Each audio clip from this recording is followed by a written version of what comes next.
Hello বন্ধুরা, আজকের একটা নতুন ভ্লগে তোমাদের সকলকে জানাই স্বাগত। এখন যাচ্ছি আমাদের ইসলামপুর বাজারে। আর ওখানে গিয়ে ভাই আমার একটু কাজ আছে, কাজগুলো কমপ্লিট করে আমি এবার বাড়ি আসবো। আর ভাই আমি ওখানে যাব, ওখানে গিয়ে তোমাদেরকে দেখাবো একটা সুন্দর জিনিস, যেখানে তোমার নেতাজি সুভাষচন্দ্র মূর্তি ওই জায়গাটায় সুন্দরভাবে ভাই স্ট্যাচুটায় দাঁড় করানো আছে। তাহলে চলো ওই জায়গাটা যাওয়া যাক এবং একটু তোমাদেরকে ঘুরে দেখাবো এবং আমার কাজটা সেরে আমি আবার বাড়ি চলে আসবো। তাহলে চলো আমরা সবাই মিলে যাই। ভাই আমি এখন বাস স্ট্যান্ডের এখানে এসে বসে আছি, বাস যখন আসবে বাসে চেপে আমি চলে যাবো ইসলামপুরে। তাহলে চলো এখন বাস আসার অপেক্ষা করি। বাস আর কিছুক্ষণ বাদ দিয়ে এখানে আসবে, দিয়ে আমি চলে যাব। ভাই আমি এখন বাসে উঠে পড়েছি, দেখতে পাচ্ছ আমাদের শেখপাড়া বাজারে বাসটা দাঁড়িয়ে আছে এখন। তো এখন আমি যাচ্ছি বাসে চেপে, তাহলে চলো যাই। ভাই আমি এখন বাস থেকে নেমে পড়েছি, আর এই দেখো সামনে দেখতে পাচ্ছ নেতাজির স্ট্যাচুটা এই জায়গাটা দাঁড় করানো আছে। ভাই নেতাজির স্ট্যাচুটা দেখে আমার দারুণ লাগছে। রাস্তার মধ্যে যদি এরকম জিনিস যদি না থাকে তাহলে রাস্তার মানটাই থাকে না।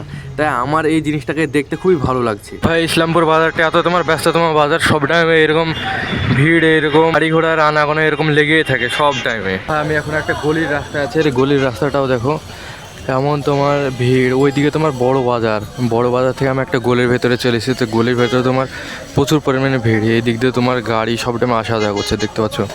আর দোকান বাগান চারিদিকে শুধু দোকান বাগান। হ্যাঁ আমি যে কাজে এসেছিলাম সেই কাজ আমার হয়ে গেছে, দেখতে পাচ্ছ। এখানে তোমার এইরকম বোতল নিয়েছি, এইরকম বোতলের আমাদের কাজ আছে। কী কাজ তোমাদেরকে আমি পরে এক সময় বলবো। আর ভাই আমি এখন বাসের জন্য ওয়েট করছি, বাস আসবে, দিয়ে বাস ধরে আমি এখন বাড়ি চলে যাব। ওই জন্য আমি এই জায়গাটা বসে আছি, দেখতে পাচ্ছ। বাসে এদিক দিয়ে আসবে, দিয়ে বাসে করে চেপে চলে যাব। এই বাজারে বাস আসতে অত দেরি হয় না, তো বাস তাড়াতাড়ি চলে আসবে, বাসে চেপে আমি বাড়ি চলে যাবো। ভাই দেখতে পাচ্ছ এটা তোমার আখের রস তৈরি করা মেশিন, এখানে আখের রস তৈরি করছে এখন, দেখো লোকটা।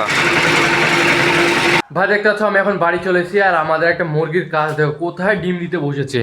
তোমরা শুধু একবার দেখো, এখানে বালতি আছে, এই বালতিটার মধ্যে ভাই ডিম দিতে বসেছে এই মুরগিটা, দেখছো চুপ করে বসে আছে মুরগিটা। ভাই আমি এখন একটা জায়গা থেকে ঘুরে আসলাম, আমার ওই কাজটা হয়ে গেল, কিন্তু এখন বাড়ির কাজ আমার হয়নি। আর বাড়ির এখন গরু ছাগলের জন্য আবার চারা করতে হবে, ওই জন্য তোমার দেখতে পাচ্ছ এখানে ঘাস রাখা আছে। এখন আবার আমার আর একটা কাজ পড়ে গেলো, এই গরুর চারা করাটা। তাই ভাই আমি এখন গরু চারাটা করবো, ড্রেস ট্রেস সব খুলে ফেলি। আর তোমরা কমেন্ট বক্সে বলো আজকের ব্লগ ভিডিওটা তোমার কাছে কেমন লাগলো। যদি ভালো লাগে অবশ্যই ভালোবেসে লাইক করো, সাবস্ক্রাইব করো। মিলছে আর একটা পরবর্তী ব্লগে, ততক্ষণের জন্য টাটা বাই বাই।